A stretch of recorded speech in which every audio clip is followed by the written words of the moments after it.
Sinuspinde ng Land Transportation and Franchising Regulatory Board ang operasyon ng 13 pang units ng pag-aari ng kumpanya ng bus na nahulog sa bangin sa Hamtik, Antique.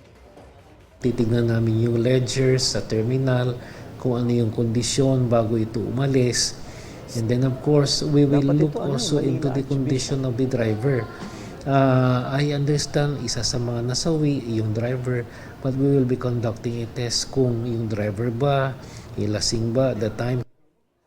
Sa tala ng Antique Provincial Risk Reduction and Management Office, 17 na ang nasawi, 7 ang kritikal sa naturang aksidente. Ay kay Antique Governor Rodora Cadiao, tinaguri ang killer curve ang pinangyarihan ng trahedya sa dami ng sasakyang na-aksidente roon.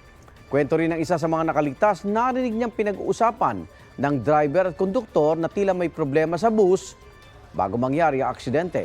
Para tiyakin ligtas sa mga biyaherong sasakay ng mga bus para sa holiday, magsasagawa ng random drug testing at inspection ng LTFRB sa iba't ibang bus terminal sa bansa. At magsisimula po yan sa December 21 hanggang sa bagong taon. Igan, mauna ka sa mga balita. Mag-subscribe sa GMA Integrated News sa YouTube. Sa mga kapuso abroad, subaybayan nyo kami sa GMA Pinoy TV at sa www.gmanews.tv.